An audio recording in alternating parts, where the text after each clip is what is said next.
Hi, it's May 22nd. I'm Councilmember Felicia Cowden, Councilmember Bulosan. and we are giving you it's a committee meeting update. Yeah, so we had an important and interesting meeting today. Addison, what was the most important for you? I think one of the biggest one was our resolution on tax rates and also our finalizing our budget.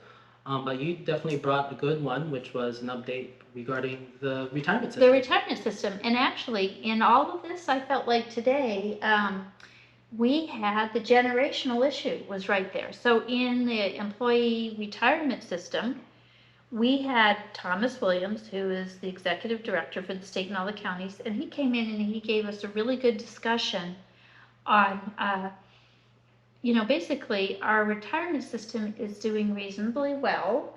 It was a little nerve-wracking in that we are 23 years out from being fully funded. So we talked about that, and what we learned, one of the reasons in the past why we got into so much trouble was skimming. It's before any of us, so we're not guilty on that. But also what had happened is that in the last generation, some of whom are still working, they had to pay less and they get more. And so do you remember what he said, how they solved that problem? So with the difference of strategies that they implemented, and I think what people aren't fully understanding, it was one of our largest state liabilities. And when we say retirement system, we're talking about county and state employees. So the ERS, it's, I forget the acronym. I know you are good at deciphering the acronyms. Employee retirement system. Employee retirement system. And so the challenge was that when we talk about skimming, basically what that means is that they were funding certain projects, and when I say they, state legislators could pull out of the retirement system, pay for other things before the money got into the retirement system. And so that's not a good strategy. So what did happen, and I'm just letting him say it, is that the newer workers, and so certainly then the younger workers, they pay more and they get less. And so, that is a generational pull where we have a challenge with that. And right now, the way it is, the ratio, there's 1.2 working people contributing for every person who is pulling. So that's a heavy lift, and that's why it is such a big budget item. But the good news is that, could be a disaster with all the economic volatility that we've had, but we've got a really extraordinary person at the helm, Thomas Williams and his team, and so it's stable and it's trending right. So that was one piece. And then the other really big, huge push and pull is the desperate need for workforce housing, both what we'll call gap housing. Those are people who maybe earn a little bit more, as certainly with the people who definitely don't make enough, but they could qualify for public housing. So we looked at a couple bills on that, and do you want to share a little bit on, where we had that? Like we looked at credits. Do you want to explain about credits? Yeah, so the credit system was to see if we can leverage the credits that might be in excess to empower a developer to sell it off so that they can do more developing. The target really was the nonprofit agencies, but it does affect all developers. And so there's a careful consideration on how this can be affected, and there was this discussion on how it has been successful or not in other counties. So I would say, because it's a committee meeting, we're all going to vote on it again next week. That one's still a little bit up in the air.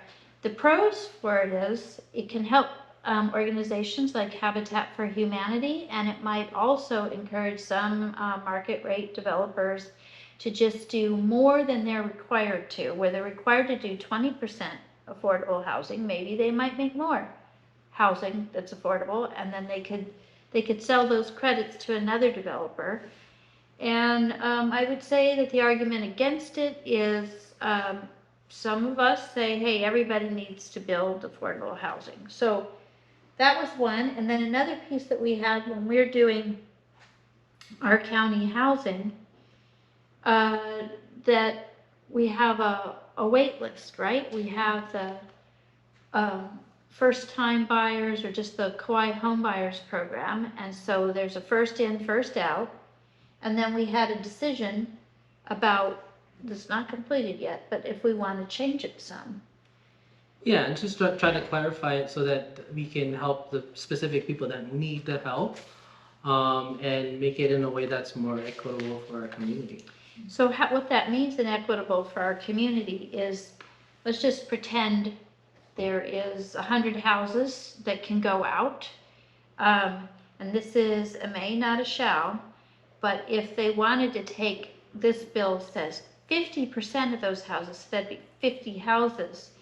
If they could prioritize those to people who either have a generational and immediate family in the area or work in the area, that would be prioritized as opposed to like just who's first on the list. And then also to do our essential workers. So if they work in the area, if they have immediate family in the area, or grew up in the area, or are a school teacher, a lifeguard, a first responder, fix the roads, whatever is determined is most essential for that area. Then the other 50%, though, we would still be honoring that first on, first off. The concern is if, say, we build a bunch of houses on one side of the island and people from the other side of the island were first on the list, there's people who don't want only people from the other side of the island coming and filling in if it doesn't, hit the needs. And there's also the consideration for the traffic, right? You want people who work and live there already to get those houses. So that's one, and we'll have another vote on it. Yeah, that would be, so as we describe it, it's a scoring system, and so it's about helping prioritize certain communities, but it's all within the fair housing law. So it's nothing that is discriminatory, nothing to exclude people in an unfair way. Like race or gender identification or things like that. Then I would say the most contentious issues was a little bit about the real property tax rates, because there had been some increases that hadn't been anticipated last week.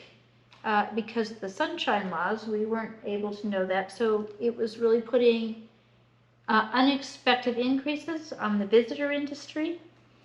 And the goal, I think we are all supportive of the goal. The goal was to put that in an affordable housing revolving fund that could go for what we call gap housing, which means they make more than the average, between like 180, maybe 120% of the median income. And so, tell us the benefits. Yeah, I mean, so when we think about where the council and where the budget decisions can be made and make an effect, this is the single most largest opportunity and effect that we can. And so the pros, I guess, for increasing the tax rates for hotels in TVRs is that we're enabling more funds towards the housing fund and be able to focus it towards the gap housing and specifically also infrastructure. And then the cons, though, is also enabling more taxes on our hotels and TVR. So we're also asking more out of that industry. Yeah, and so like our existing budget had $12.7 million allocated to the Affordable Housing Revolving Fund, and that came out of a decision either last year or the year before. We made a decision to take a certain percentage of our gross revenues and put it into that. So we had 12.7. This adds for next year an additional 7.8 million. It also would then add a little bit into the open space. What I voted no, he voted yes. We were kind of like, having a spirited conversation post-meeting upstairs, so we decided to do this together. To me, the bummers that I see in it is I just worry that there'll be more unintended consequences. I worry about a couple different things in the ripple effect. Because I have lived on the North Shore for 40 years, I'm very aware of all the personalities and the families and the individual stories behind so many of these homes in this area. I've hired their children, they've been a part of my community. So I see where this tax increase will continue to be pushing people out of those houses and selling them, and they sell up. So that's the first world problem, right? You sell your house, you make $9 million. You didn't even have a mortgage in the house because it's been in the family for 50 years. The downside is nobody wants to sell their house. So it's worst could happen. You could simply lose a house and not have a house than lose a house and have $9 million, right? So that's where we were pushing back and forth. And he's like, hey, I don't feel sorry, you know? But what does happen also, though, is it creates a cascade because the neighboring houses, their values go up. So very often they would sell, and then we had a lot of people from the industry in here. So people, they are housekeepers, window washers, you know, certainly landscaping, you know, some of the maintenance, that's going to happen whether it's a house that's empty, you know, a good portion of the year, or whether there's visitors in there. If there's visitors in there, their neighbors are going to have to listen to the visitors. I'll be honest, a lot of people don't like living next to a vacation rental. So those people will probably be happy, rather have an empty house than somebody living in the house. For the adjacent businesses, they'd rather have somebody that buys gas, stops at the post office, goes to the grocery store, keeps the economy going, buys t-shirts and hats. Full disclosure, in the past I've been in the t-shirt and hat business, and so I'm like highly aware of this group and this community. So there's pressure on the visitor industry. So I think there was quotes like, we don't want to kill the goose that lays the golden egg. And there was quite a bit of discussion how even if you don't work for a hotel, it might be your church is actually very impacted by the vacation rentals. In fact, when we had COVID, a lot of the churches sort of went out of business because they like in these high visitor areas, probably half the donors are on vacation. So there's a lot of impact. So that's the bummer side. The blessing side, housing to build houses. And then maybe, it's not likely, but maybe some of these houses would end up back in people's hands. It gives us the opportunity to again try and change the policy that forces the last tax rate to move with the sale of the house. So if a house is paying $130,000 a year in taxes, and that's what this will do for some of those houses, the next buyer has to be able, for at least the first year, possibly 2 years, to be able to pay that kind of tax.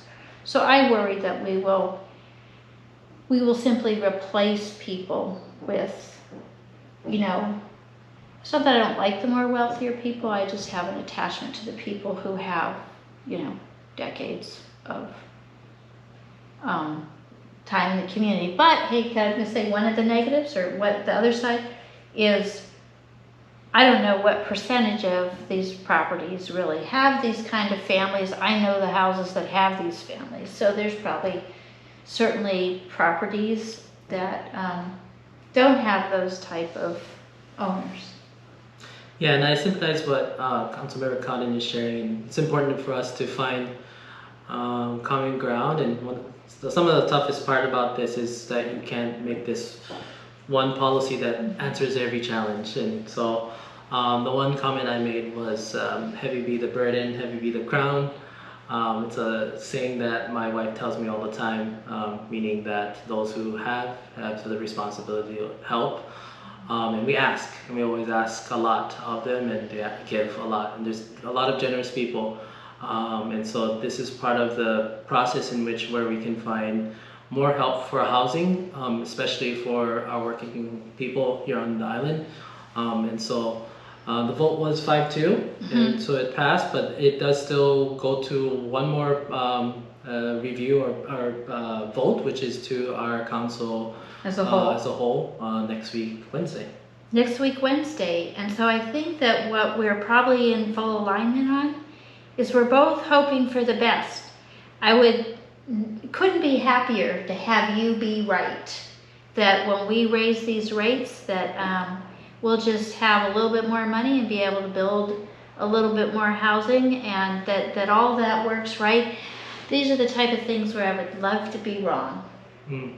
Yeah, and then, hey, can I just say, what was fun is our first, some days we honor people, and so we honored Eli Hobbs. Many people might have seen his successful landing of a helicopter who had like a clutch failure, so that whatever was holding the engine to the blade stopped. It wasn't connected anymore, so the engine wasn't turning the blade, and he landed it really successfully, and that was called a turbo auto, what was it? Full touchdown auto rotation. Full touchdown auto rotation, thank you, Hoike. So full touchdown auto rotation, and so all 5 passengers lived. And, somebody had filmed it, one of the passengers. I was amazed nobody was screaming. It was 25 seconds from when the failure happened to when they landed on the ground. They landed with a boom, but they didn't land with a bust. And so 4 of them walked away, and one of them, this was kind of sore, got a medical ride out. But so I thought that was fun. Yeah, thank you so much for recognizing Eli. It's one of those things where, as it was shared at the presentation, where training comes to mind, and that's what they say, right? You don't rise to your expectations, you fall to your training. And so we are grateful for Jack Harder Helicopters for their enthusiasm around training their pilots and making sure that everyone's well equipped to handle these kind of situations. Yeah. So we thank you for tuning in. If you want to see the whole full program, that's always there on channel 53 Hawaii Television. We appreciate you, and we wish you all a great week. Aloha.